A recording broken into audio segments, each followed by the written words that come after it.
Buenos días. Continuamos con la expedición. Ahora nos toca llegar a la lengua inglesa, literatura en inglés. Aunque yo tengo en la biblioteca clasificada toda la literatura en lengua inglesa en una estantería común, eh, para esta expedición vamos a separar primero escritores norteamericanos, después escritores ingleses y después algunos escritores de algunas de las colonias del Imperio Británico que culturalmente y su literatura fue hecha en lengua inglesa. Entonces vamos a iniciar con un escritor norteamericano que es bastante conocido.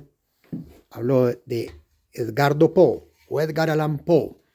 Edgar Allan Poe, escritor de cuentos góticos y gran poeta, tiene además un escrito muy curioso que quiero compartir con ustedes.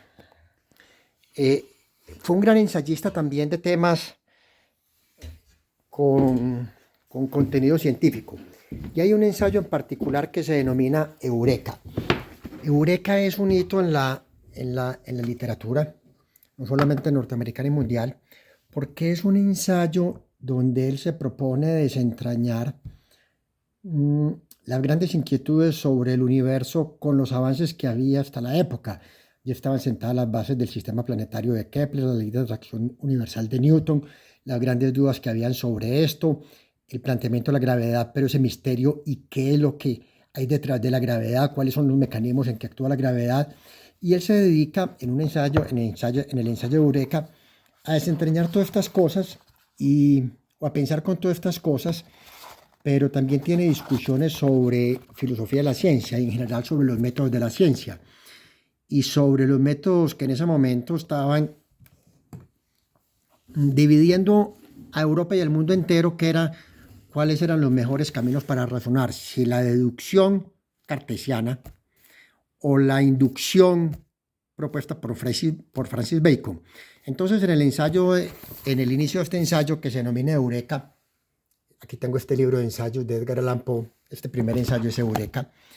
Él plantea una sociedad futura donde están hablando sobre el siglo XIX y empieza a decir algo sobre el pasado. El pasado es ese siglo XIX.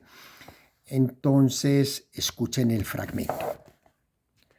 Más de una vez he pensado, amigo mío, que hubiera sido una tarea bastante engorrosa para estos dogmatizadores de los siglos pasados, el determinar por cuál de sus dos famosos caminos llega la criptografía a la solución de la cifra más complicada, o por qué caminos condujo Champollion a la humanidad hacia esas principales e incontables verdades que por tantos siglos permanecieron sepultadas en los jeroglíficos fonéticos de Egipto. Hago un paréntesis.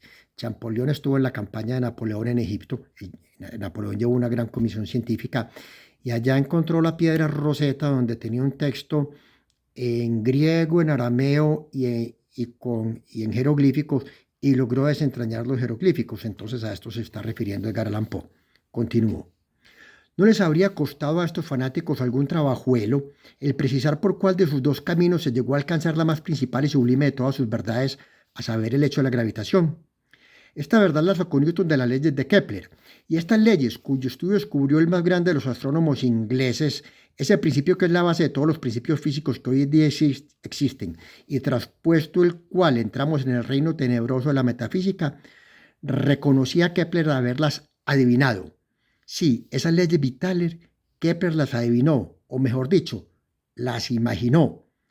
Si le hubieran preguntado por qué camino, de inducción o de deducción, llegó a ese descubrimiento, habría podido responder: yo nada sé de caminos de ustedes. Pero conozco la máquina del universo. Ella es así. Yo me he apoderado de ella con mi alma. La he conseguido por la sola fuerza de intuición. El papel de la imaginación en la investigación científica, por encima de todos los métodos. Muchas gracias y hasta la próxima.